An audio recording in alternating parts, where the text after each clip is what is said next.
Um dos assuntos mais intrigantes e polêmicos, e também mal entendido em toda a Escritura, será discutido daqui a apenas 1 minuto ou 2 pelo pastor Finley.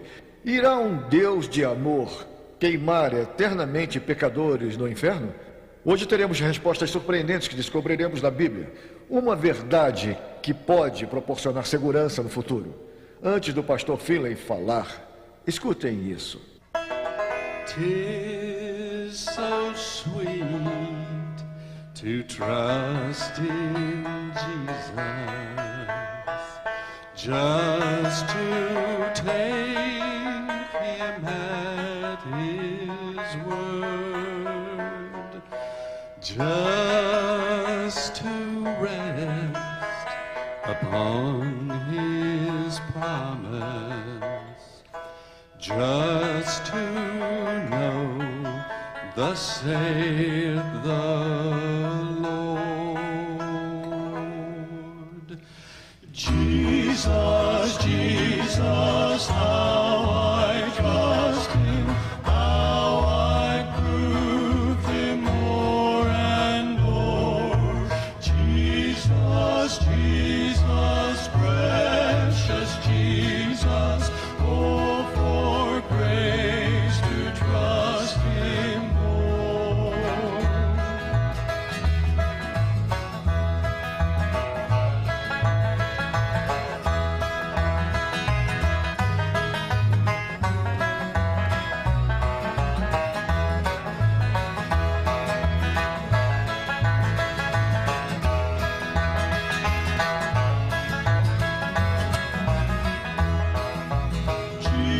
Jesus, Jesus, how I trust him, how I proved him more and more.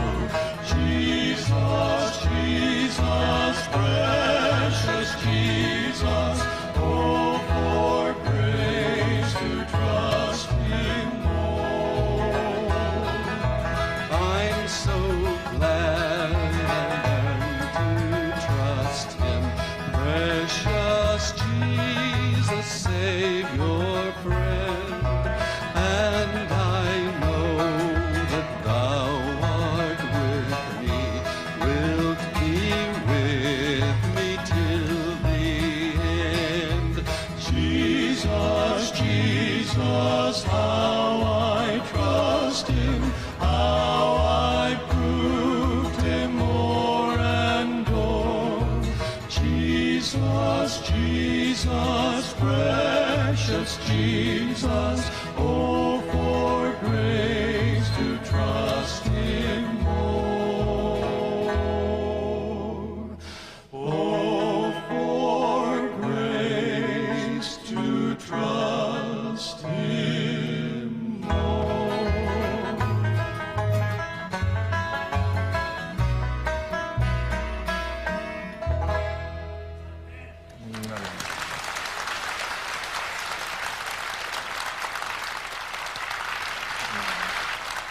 Hoje abriremos a palavra de Deus nesse assunto tão importante. Eu os convido a curvarem a fronte.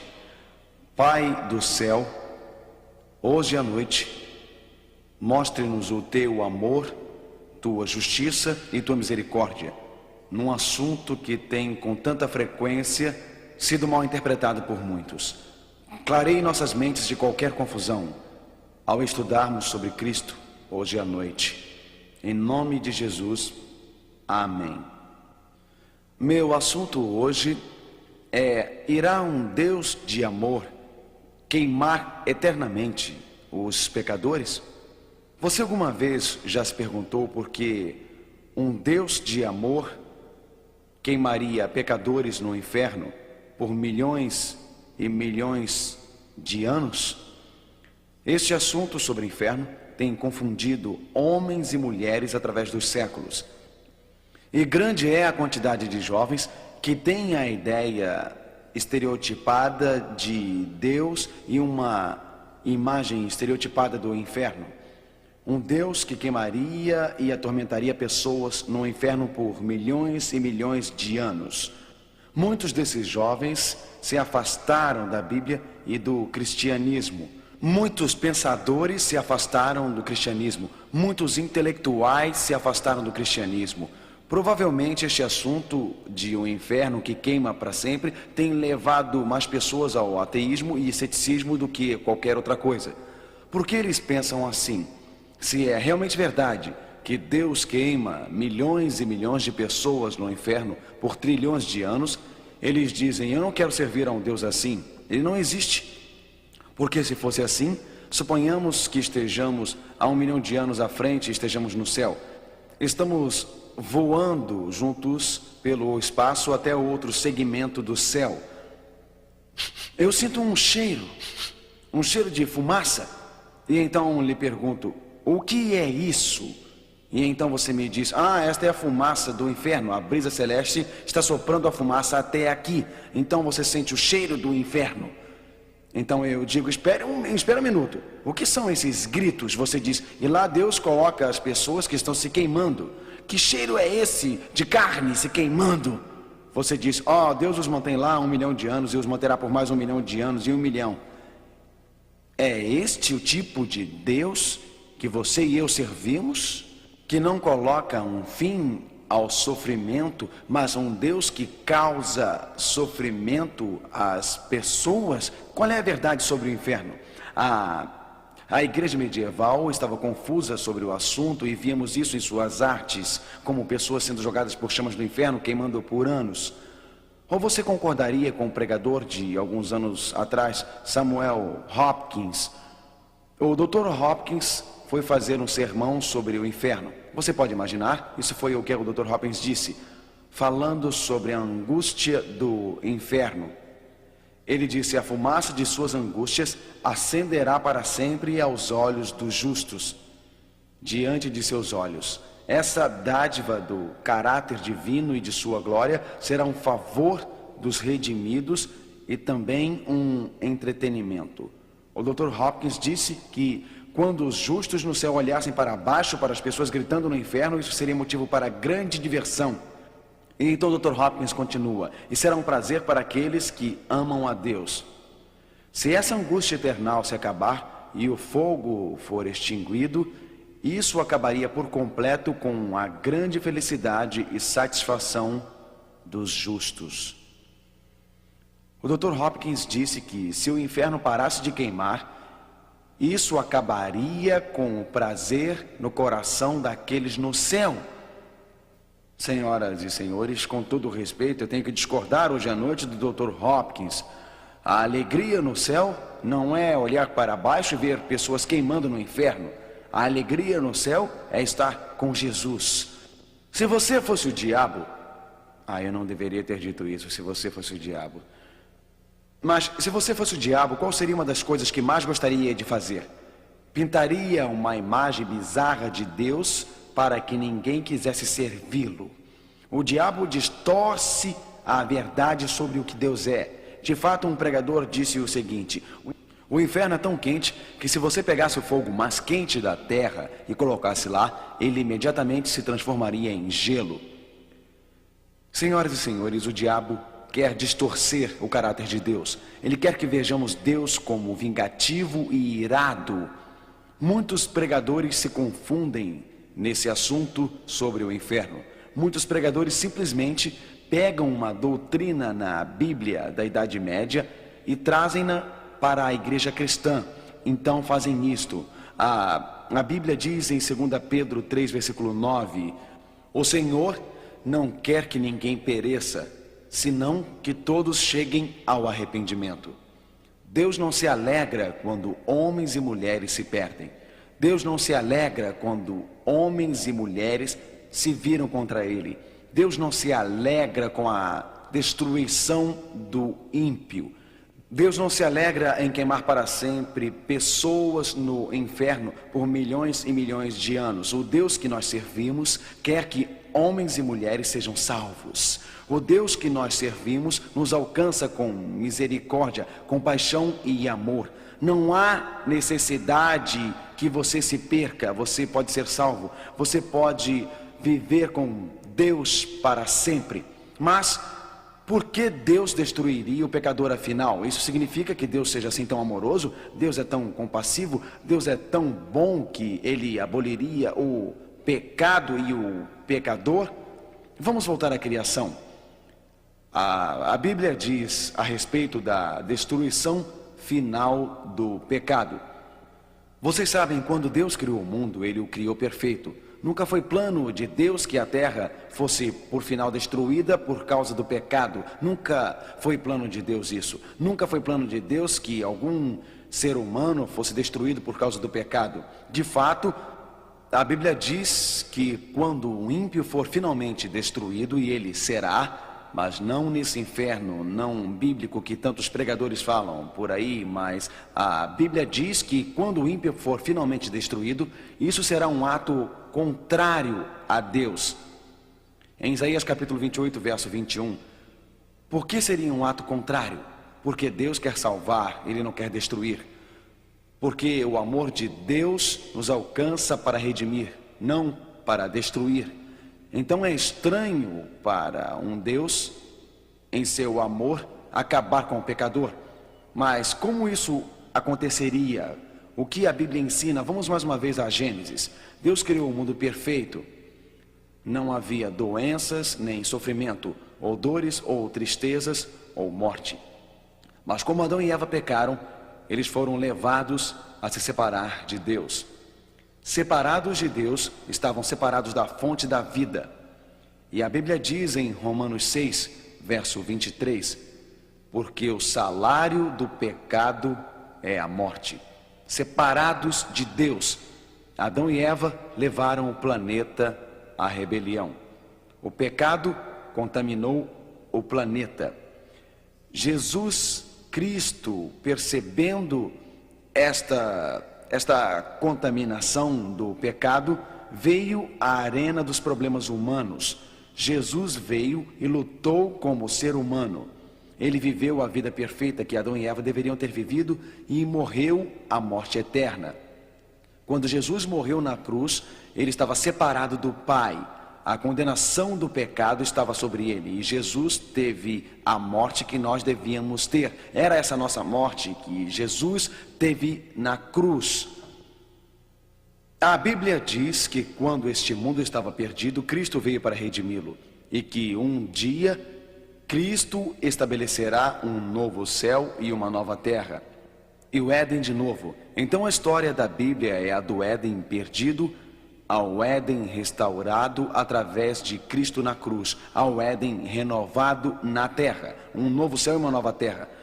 Se Cristo não acabasse de vez com o pecado é como o câncer.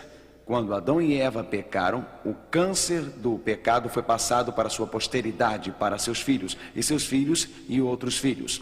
O pecado é mortal, o pecado é maligno. Se Deus não acabar com esse câncer de pecado no universo, ele se espalhará até destruir o planeta Terra totalmente, completamente. E, portanto, Deus nos arrumou um primeiro plano para lidarmos com o problema do pecado em Cristo. Em Cristo estamos redimidos, em Cristo estamos salvos, em seu amor estamos eternamente seguros se aceitarmos a Ele. Se rejeitarmos o amor de Deus, rejeitaremos a cruz, rejeitaremos a redenção. Quando Cristo vier, Ele extirpará o câncer do pecado do universo. O pecado é um agente combustível, fora do alcance de Deus. O pecador inflamará. Fora do alcance de Deus, o pecador será consumido. A Bíblia ensina que o inferno não durará por milhões de anos e que o inferno não é um local no centro da terra onde as pessoas estão se queimando. O que a Bíblia ensina é que o pecado será destruído no final do mundo, antes de Deus fazer tudo de novo. Minha mente não poderia entender um Deus de amor atormentando as pessoas por milhões e milhões de anos, queimando e gritando. Mas minha mente pode entender um Deus de amor fazendo uma previsão para que eles sejam salvos. E então, por necessidade, eu tenho que destruir pecado e pecadores no final do mundo, pelo simples fato de que, se ele não destruísse, os problemas da guerra e cobiça, luxúria e sofrimento continuariam. Deus um dia fará um outro mundo sem pecado, sem dores, sem sofrimento, sem tristezas, sem pecado. A Bíblia é certa, a Bíblia é clara. De fato, Mateus 25, verso 41 diz, leiam comigo, por favor, Mateus 24, versículo 41, lendo juntos, apartai-vos de mim, malditos, para o fogo eterno, preparado para o diabo e seus anjos. Para quem é predominantemente o inferno? Para o diabo e seus anjos, e para aqueles que agem como o diabo também, para aqueles que rejeitam o seu amor, aqueles que renunciam ao seu clamor. Mas vocês dizem, lá diz fogo eterno. Espera um minuto que chegaremos lá. Mas a questão é a seguinte: o amor de Deus quer redimir homens e mulheres, mas aqueles que não desejam sua salvação, por final, serão destruídos no final deste mundo. Por fim, serão consumidos no fogo do inferno. Mas quando isso ocorrerá? É o inferno um lugar quente no centro da terra? É o inferno um lugar onde pessoas são atormentadas? A verdade é muito mais clara que a ficção. E a Bíblia é muito clara sobre quando isso ocorrerá. Vocês se lembram quando os discípulos viram a Jesus? Ao virem a Jesus, eles perguntaram-no sobre o fim e Jesus lhes contou uma história. Ele contou uma história sobre um semeador que saiu para semear. Jesus disse, quando o semeador semeou, ele semeou boas sementes no campo. Mas as lágrimas apareceram. Os discípulos perguntaram, de onde vieram as lágrimas? As lágrimas representavam o mal, perversidade, pecado, rebelião. E Jesus contou aos discípulos o que aconteceria a este pecado e perversidade e rebelião. Mateus 13, verso 40. Pois assim como o joio é colhido e lançado ao fogo. Agora leiam o resto comigo, por favor. Assim será na o quê? Na consumação do século. Então o joio será o joio queimando na o quê? Consumação do século. Então vemos que não há nenhum lugar na terra que esteja queimando no centro da terra. A destruição final e completa do mal acontecerá na consumação dos séculos, no fim do mundo, quando Cristo voltar novamente. A terra, o pecado e o pecador serão consumidos, e todas as cinzas do velho mundo. Deus criará um novo mundo. A Bíblia diz em 2 Pedro 2, verso 9, é porque o Senhor sabe livrar da provação os piedosos e preservar sob castigo os injustos. Aos injustos será o que mesmo? A eles será o que? Reservado até quando? Até o dia do juízo para serem castigados. Agora notem, os injustos não estão sendo castigados agora, de acordo com Pedro. Os injustos não estão sendo castigados agora, de acordo com a Bíblia, de acordo com as Escrituras. A Bíblia diz, mas aos injustos estará reservado no dia do juízo serem castigados. Quando uma pessoa morre, ela dorme, ela descansa até a ressurreição. Você se lembra de que a Bíblia ensina que haverá duas ressurreições, a ressurreição da vida e a ressurreição para a condenação. A ressurreição para a condenação acontecerá em segundo lugar. A Bíblia diz que o ímpio receberá seu castigo final no final de 100 anos. Nós já estudamos sobre isso antes. Quando Cristo vier da segunda vez, a Bíblia deixa isso claro. O castigo não será dado antes da morte, pois a Bíblia diz em Mateus 16, 27, porque o Filho do Homem há de vir na glória de seu Pai com seus anjos, e então retribuirá a cada um conforme as suas obras. A recompensa será dada na segunda vinda de Cristo, antes da morte. Na morte, nós selaremos nosso destino. Estaremos eternamente salvos ou eternamente perdidos. Iremos para a tumba, nós dormiremos. Dormiremos até a ressurreição, tanto para a primeira ressurreição ou para a segunda ressurreição. A Bíblia diz, porquanto o Senhor mesmo descerá dos céus à terra com vozes de arcanjos e a trombeta de Deus. E os mortos em Cristo ressuscitarão quando mesmo? Primeiro. Depois nós, os vivos, os que ficarmos, seremos arrebatados juntamente com eles para o encontro do Senhor nos ares. E assim estaremos para sempre com o Senhor.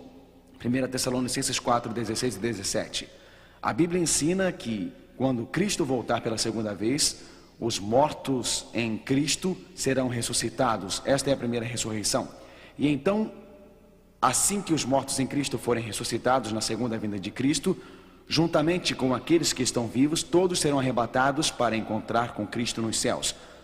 Viveremos e reinaremos com Ele por 1000 anos. No final dos 1000 anos, a cidade santa descerá. Vocês se lembram, quando estudamos isso em nossa palestra sobre o milênio, não se lembram? Os ímpios serão ressuscitados na ressurreição da condenação. A Bíblia diz, não se maravilhe disso, todos que estiverem na tumba ouvirão sua voz. Aqueles que tiverem feito bem para a ressurreição da vida e aqueles que tiverem feito mal para a ressurreição da condenação. 2 ressurreições. A da vida no princípio dos 1000 anos, mas o resto dos mortos não viverão novamente até que os 1000 anos tenham se passado. Os ímpios ressurretos no final dos 1000 anos atacarão a cidade que estará descendo. Ao fazerem isso, fogo descerá de Deus lá dos céus e os devorará. Os ímpios serão destruídos no final do mundo, no final dos 1000 anos, não antes. Quão completa será a destruição dos ímpios? A Bíblia nos diz, Mateus 25, verso 46, e irão estes para o castigo eterno, porém os justos para a vida eterna. Alguém diz, aí está, pastor, aí está o texto que me confunde. Lá diz castigo eterno. Isso não significa que Deus continuará castigando-os através de toda a eternidade? Isso não significa que haverá um castigo por milhões e milhões e trilhões de anos? A Bíblia diz castigo eterno. Não quer dizer um eterno castigo. Se fosse um eterno castigo, isso seria um estado de punição. Mas castigo eterno é uma punição que durará para sempre e para sempre. Eles serão totalmente consumados, eles serão destruídos e os efeitos ou resultados deste castigo serão para sempre. Lá não diz um eterno castigo, não é um estado contínuo de punição, mas sim um castigo eterno. Eles serão queimados e consumados e Deus nunca mais terá que fazê-lo de novo. Eles serão totalmente destruídos. Alguém dirá, mas e quando a Bíblia diz fogo eterno? Judas 7, quando Sodoma e Gomorra. Vocês sabem, uma noite eu estava pregando e falando sobre Sodoma e Gomorra e alguém disse, elas são irmãs gêmeas? Não, Sodoma e Gomorra não são irmãs gêmeas. Elas são, na verdade, 2 cidades, Sodoma e Gomorra, e as cidades em sua volta se afogaram na imoralidade sexual e eram cidades ímpias, cidades de rebelião, cidades que tinham se virado contra Deus. Elas se afogaram na imoralidade sexual e nos prazeres carnais. Elas dispararam na frente como exemplo, sofrendo a vingança do fogo eterno. Então Sodoma e Gomorra são exemplo de destruição que ocorrerá no final do tempo para aqueles que não serão salvos. A Bíblia diz que eles serão queimados com que tipo de fogo? Quem pode me dizer o que é? Fogo eterno. Agora, Sodoma e Gomorra, como nos diz no Velho Testamento, estão hoje embaixo no que chamamos de Mar Morto. Se elas estivessem queimando em um fogo eterno, elas não estariam ainda em chamas? Mas elas não estão em chamas hoje, estão? Então o fogo eterno não é aquele que está continuamente em chamas. O fogo de Deus desceu do céu e destruiu Sodoma e Gomorra.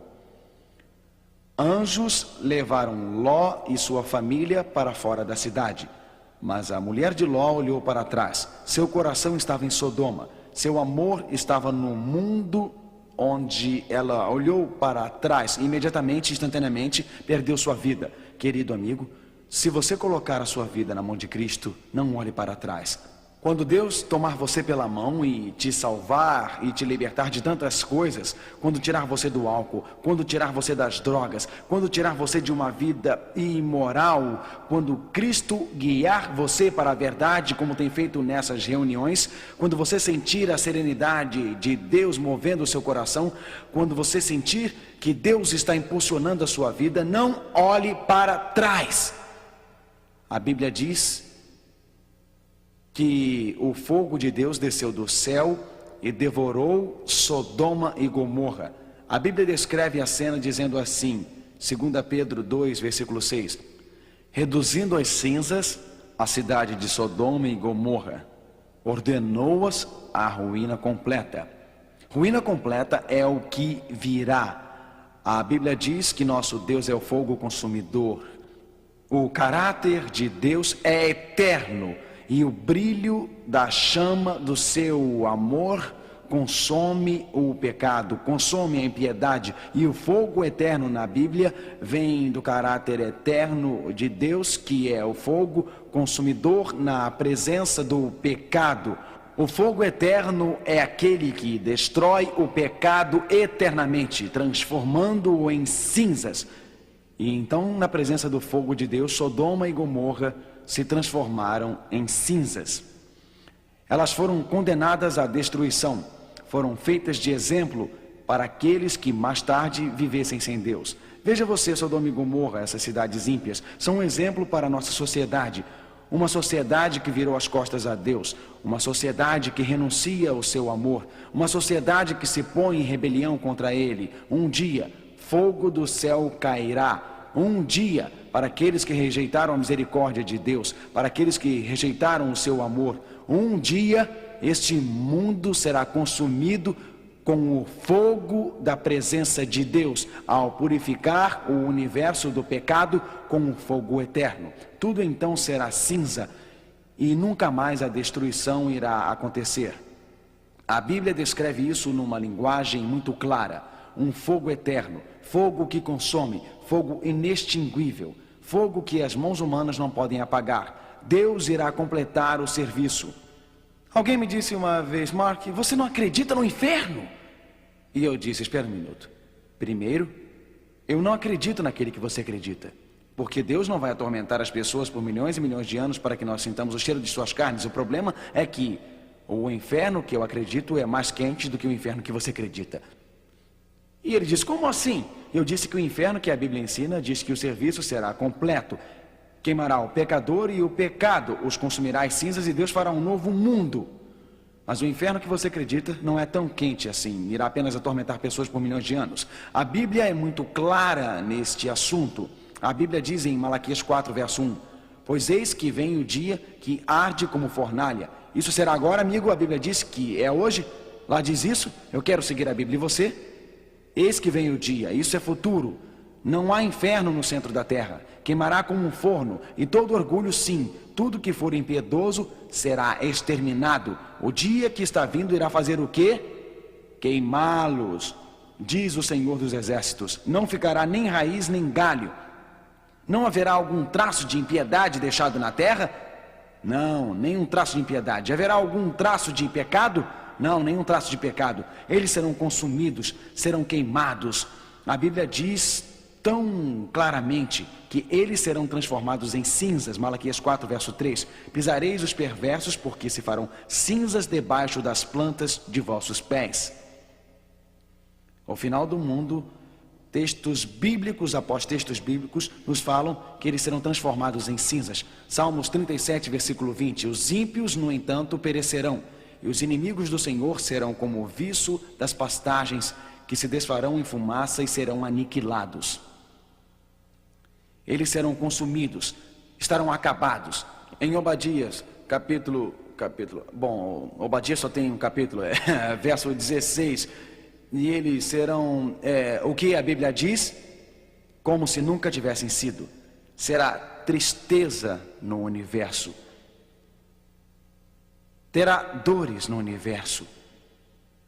Deus deu oportunidade para viver. Ele os criou.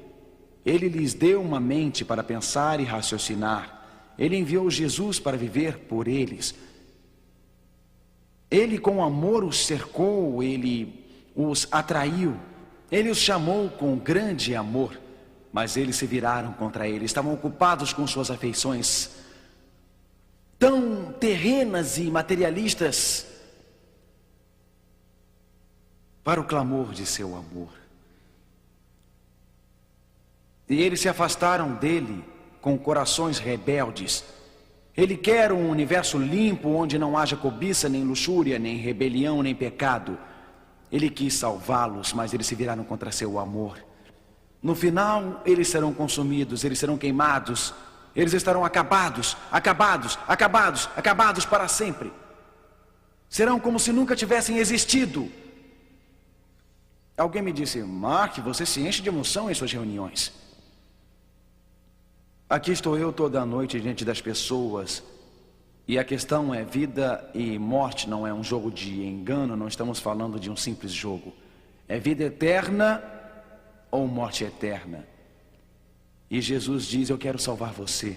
Eu não quero que você morra, que sua vida acabe para sempre. Bem, hoje à noite, se você ainda não aceitou Jesus Cristo, se você está preso no pecado ou em rebelião no seu coração, por que não dizer a Ele hoje: Senhor, eu quero viver para sempre e para sempre. Ele quer que você viva para sempre. De fato, a Bíblia diz, alguém diz: o que quer dizer para sempre, pastor? Eu li que o inferno é para sempre. Eu realmente li, há um texto na Bíblia, o Senhor sabe que tem. Eles são transformados em cinzas uma vez, duas vezes, três vezes. Eu leio lá que a fumaça sobe e se acaba. Ela desaparece como se nunca tivesse existido. Eu li texto após texto, pastor, eu li um aqui que diz: eles estarão no inferno para sempre. Bem, vamos ler o que você leu, não o que você pensa que leu. Ok, vamos voltar a ele. Vamos ver o que a Bíblia ensina. Apocalipse 14, verso 11. A fumaça do seu tormento sobe pelos séculos dos séculos. Alguém diz: aí está. A questão não é o que você acha que significa para sempre e sempre, e sim o que a Bíblia quer dizer quando usa essa expressão. Esta é a questão. Bem, o que a expressão para sempre e sempre significa? Acha que deveríamos ir ao dicionário Aurélio para saber o que significa para sempre e sempre, ou você acha que deveríamos ir à Bíblia? Quantos acham que deveríamos ir ao Aurélio? Bom, vocês estão dormindo, hein? Quantos acham que deveríamos ir à Bíblia? Muito bem, ok. Vamos à Bíblia e saber da Bíblia o que era para sempre e sempre. Aqui está falando de um servo. Êxodo 21, 6. Ele, o servo, servirá seu senhor para sempre. Isso quer dizer que nós teremos escravos na eternidade? Deus não quis dizer isto de jeito nenhum. O que aconteceu no Velho Testamento é que Moisés estava falando sobre um servo que serviu enquanto ele viveu. Quando o servo morreu, ele não iria mais servi-lo. Então, para sempre, nesse contexto, simplesmente significa enquanto ele viver. Veja em Samuel 1, verso 22. A Bíblia diz que Ana, a mãe de Samuel, levou ao templo para sempre. Por acaso Samuel iria estar no templo terreno aprendendo a ser um sacerdote para sempre? O que a Bíblia diz em 1 Samuel 1, 28, que ele estaria lá enquanto ele o quê? Enquanto ele vivesse. Então o termo para sempre na Bíblia simplesmente significa enquanto alguém é capaz de viver naquela situação. Um bom exemplo disso é Jonas 2, verso 6. Até os fundamentos dos montes desci, até a terra, cujos ferrolhos se corroeram sobre mim. Por quanto tempo? Para sempre. Então Jonas disse: eu estava na barriga de uma baleia para sempre. Mas então a Bíblia diz, Jonas 1,17, e esteve Jonas 3 dias e 3 noites no ventre do peixe. Como poderia ser para sempre 3 dias e 3 noites? Apenas se você estiver confuso. Está claro na Bíblia. O que a Bíblia quer dizer por para sempre é isto. A tradução literal na língua original da Bíblia é até o final da era. Na língua grega do Novo Testamento é aon, toto aon, até o final da era. Então Ana emprestou o seu filho ao Senhor até que seus dias estivessem completos, enquanto ele vivesse até o final da era. O servo serviria seu senhor enquanto ele vivesse.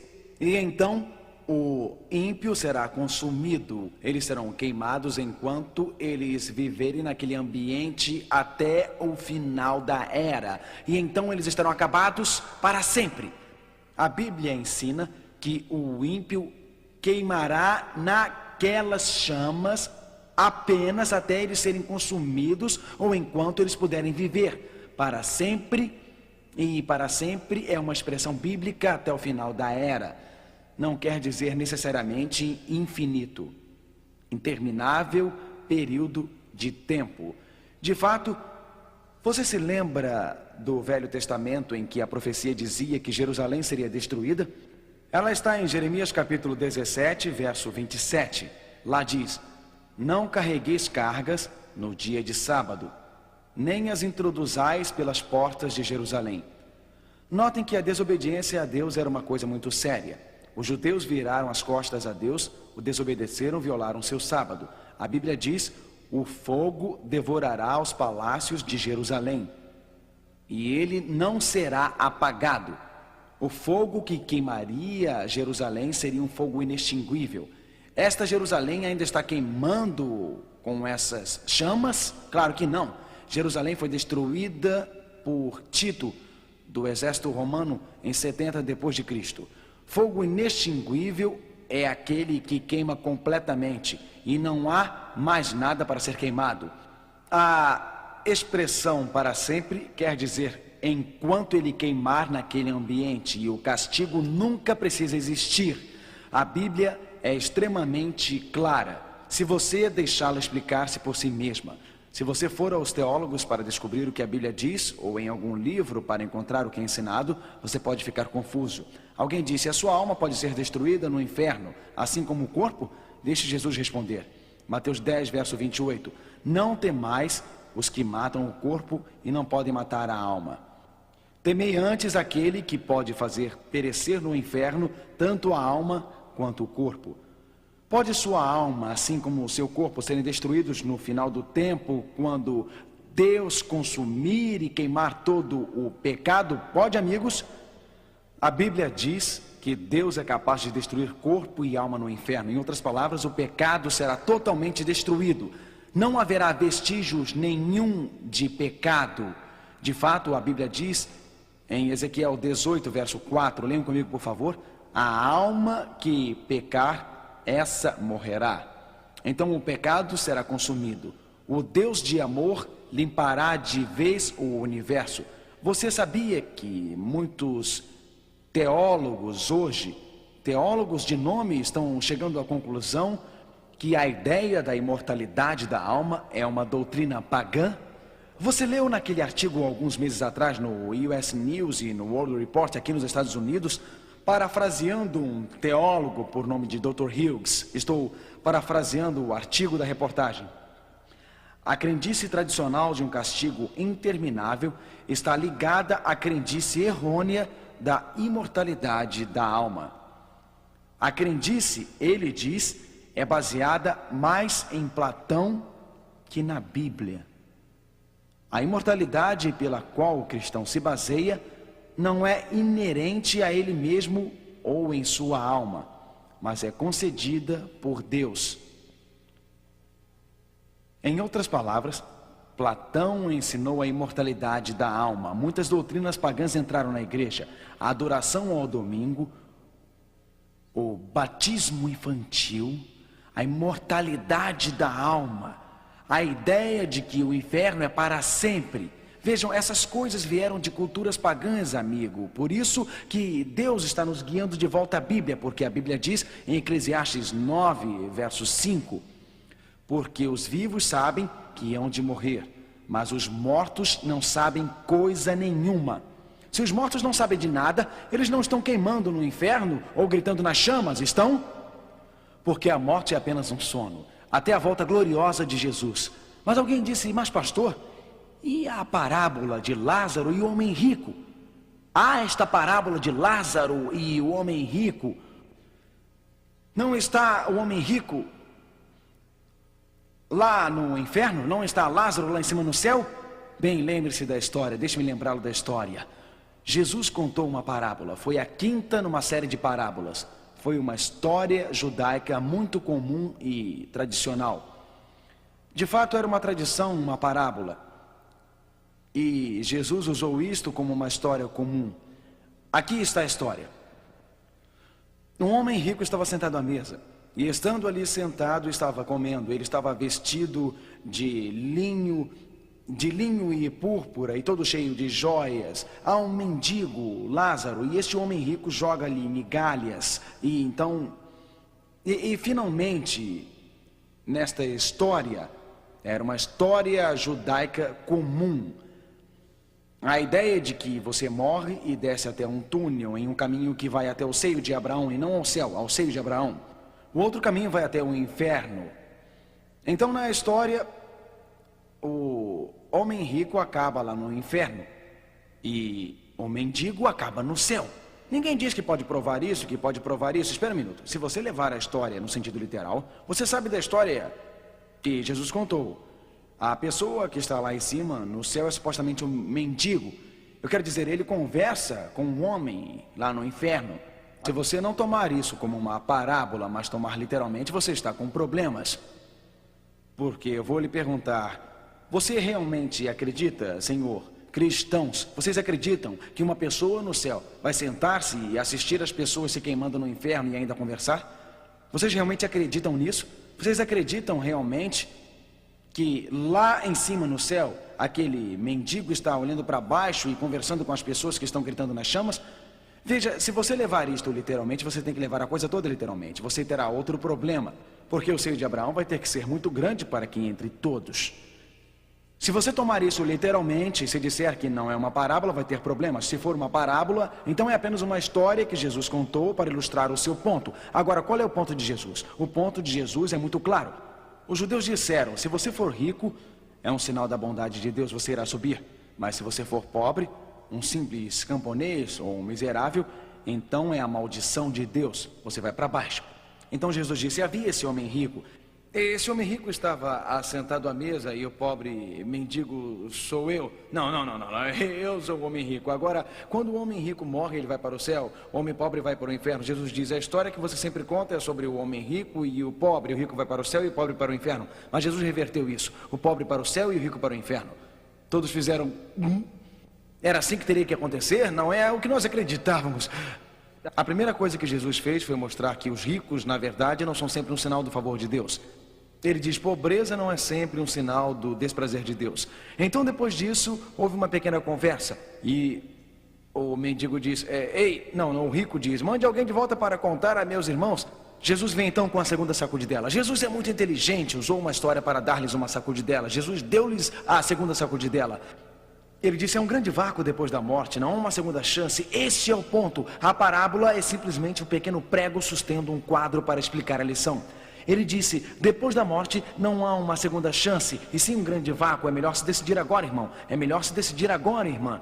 Senhor, é melhor se decidir agora, porque quando você morrer está selado. Vejam, Jesus usou uma história comum para chegar a algo maior. Ele disse, ei, Lázaro, venha da morte, conte a meus irmãos. Jesus disse, se eles não acreditarem em Moisés e nos profetas, eles não vão acreditar que ele ressuscitou dos mortos. O ponto de Jesus na história é que aqueles que rejeitam as Escrituras não vão ser convencidos por milagres. Havia uma pessoa real por nome de Lázaro na Bíblia? Havia? O Lázaro real morreu? Jesus ressuscitou da morte? Eles tentaram apedrejá-lo. Jesus usou a história para dizer, ei, olhem, vocês estão me pedindo para ressuscitar pessoas da morte e até mesmo para ressuscitar Lázaro no futuro. Lázaro morreu, ele dormiu. Mas Jesus, eu ressuscitarei Lázaro e você irá apedrejá-lo. Então Jesus usou uma história comum para chegar em alguns pontos.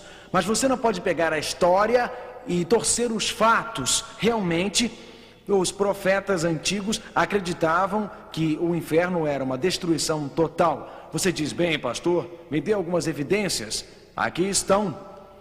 O fogo os devorará, não diz que ficará devorando-os. Eles serão consumidos, Salmos 21, versículo 9. Porque os malfeitores serão exterminados, Salmos 37, versículo 9. E já não existirá o ímpio, Salmos 37, versículo 10. Leiam-os, por favor, se você puder. Os ímpios perecerão, Salmos 37, versículo 20. Se desfarão em fumaça, Salmos 37, versículo 20. E serão exterminados, Salmos 37, versículo 22. E o ímpio será um estrago, Salmos 62, versículo 3. O ímpio será destruído, Salmos 145, versículo 20. Aos ímpios será reservado o dia do julgamento, Jó 21, versículo 30. Eles serão queimados, Malaquias 4, versículo 1. Os ímpios serão como o restolho, Malaquias 4, verso 1. não lhes deixará nem raiz nem ramo. Malaquias 4, versículo 1. Serão como cinzas embaixo de vossos pés. Malaquias 4, verso 3. Reduzindo a cinzas as cidades de Sodoma e Gomorra como exemplo para os ímpios. 2 Pedro 2, verso 6. Desceu, porém, fogo do céu e o quê? E fez o quê? E os consumiu a todos. Apocalipse 20:9. O que a Bíblia ensina? Que Deus acabará com o pecado, que Deus destruirá o pecado, Deus fará do universo um lugar puro. Sabem, amigos, eu me lembro da doença da vaca louca. Que terrível situação na Inglaterra. Alguns pensam que a doença da vaca louca é uma aflição incurável que destrói o cérebro. Houve transmissão para os seres humanos e houve também algumas mortes. Então o governo britânico disse: temos que fazer alguma coisa. Vocês conhecem a Europa, o leste, o mercado comum não estava comprando a carne britânica. Alemanha, França, governo britânico disse: ok, aqui está o que devemos fazer. O que realmente precisamos fazer é juntar essas vacas. O governo britânico planejou matar 5 milhões de vacas nos próximos anos. O custo era de 700 milhões de dólares. Foi-me dito que houve fazendeiros que foram embora. Agora, por que o governo britânico tem que destruir essas vacas? Porque a doença passa de vaca para vaca, animal para animal. Se você não destruir algumas vacas, a doença se espalhará em todo o rebanho. A doença afetará as pessoas. A doença colocará a Europa em risco. Você acha que o governo quer destruir essas vacas? 700 milhões de dólares. Você acha que o governo quer destruir 5 milhões de animais? É claro que não. Mas se eles não o fizerem, o país inteiro da Inglaterra estará em risco. A população inglesa estará em risco. Nós não sabemos muito sobre a doença da vaca louca, mas estamos aprendendo. Mas a razão deles as estarem destruindo é porque não querem o risco. Foi-me dito que fazendeiros saem e olham os seus rebanhos. Alguns dos fazendeiros até choram, porque eles estão incinerando ou queimando os seus rebanhos. Deus olha o universo. Ezequiel 18, versículo 32. Diz: eu não me alegro na morte de ninguém. Um Deus desolado olha para homens e mulheres que se rebelam contra ele. Um Deus desolado olha para homens e mulheres que viraram as costas a ele. A Bíblia diz: deixa o perverso o seu caminho, o iníquo os seus pensamentos, e converta-se ao Senhor, que se compadecerá dele. Volte-se para o nosso Deus, porque é rico em perdoar. Isaías 55, verso 7.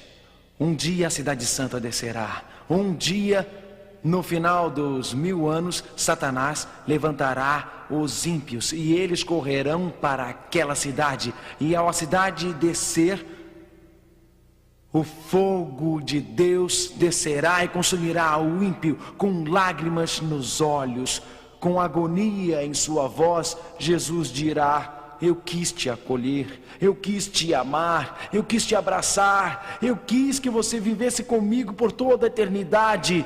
Eu tinha tantos planos bons para você. Poderíamos andar por ruas de ouro juntos, poderíamos passear por campos frutíferos juntos, nós poderíamos pegar frutas da árvore da vida juntos, poderíamos estar juntos com os anjos.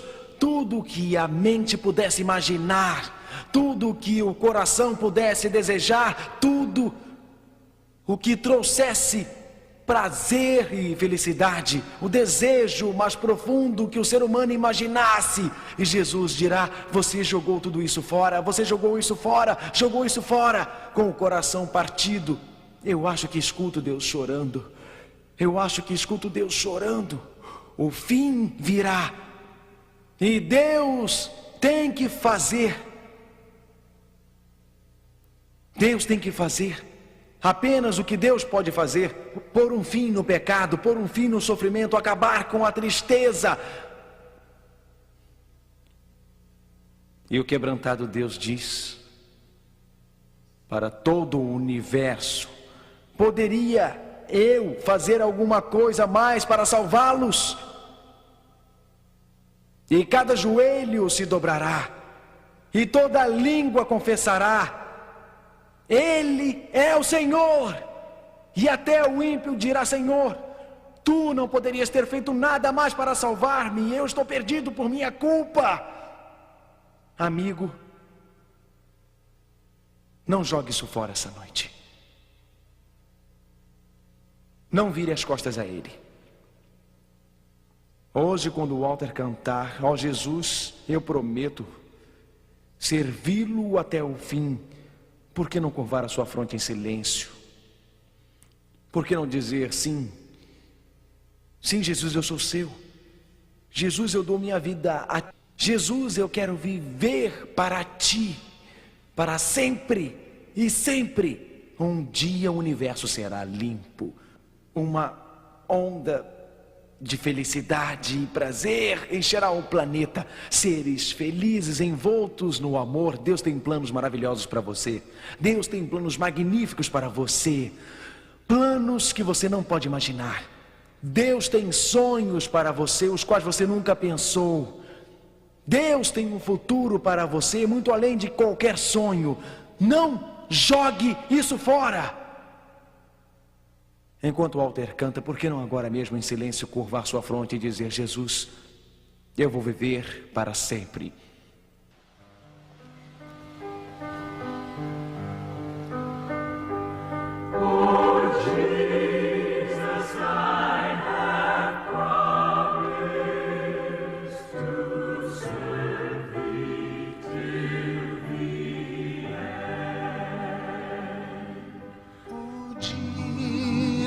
I have promised to serve Thee to the end.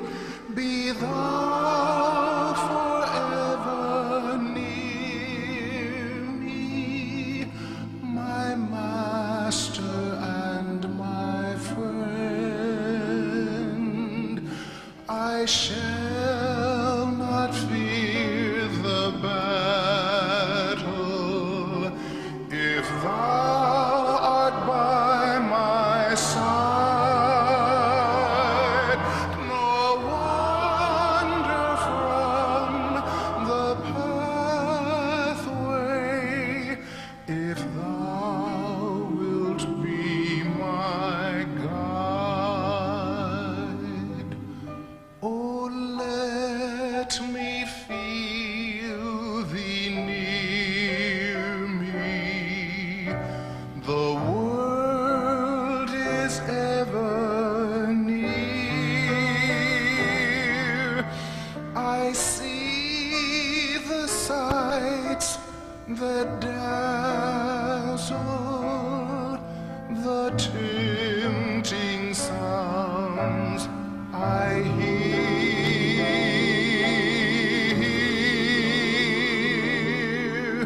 My foes are ever near me, around me and within. But Jesus, draw Thou nearer, my Master and my friend.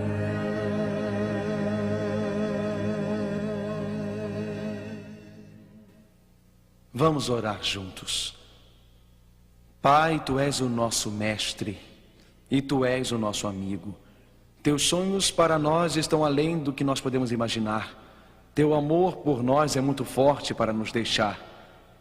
Um dia, Pai, no final do milênio, o universo será limpo. O pecado será destruído. Os pecadores serão acabados, consumidos pela fumaça e varridos para sempre. Mas, Senhor, nós queremos viver contigo. Queremos estar no futuro que tens para nós. E hoje, Senhor, com o melhor que nós sabemos, nós damos nossas vidas a Ti. Com o melhor que nós sabemos, nós nos damos a Ti. Nos prostramos a Teus pés. E obrigado por Teu amor. Leve-nos para o Teu reino. Em nome de Jesus. Amém.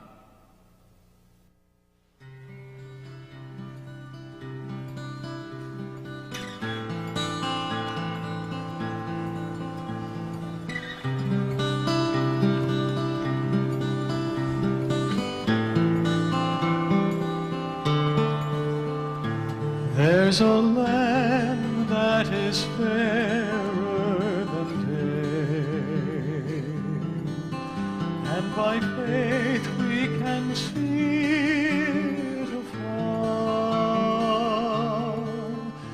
For the Father wakes over the way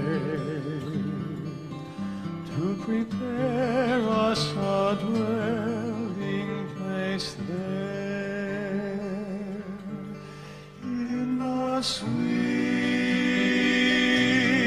by and by. We shall meet on that beautiful shore in the sweet by and by.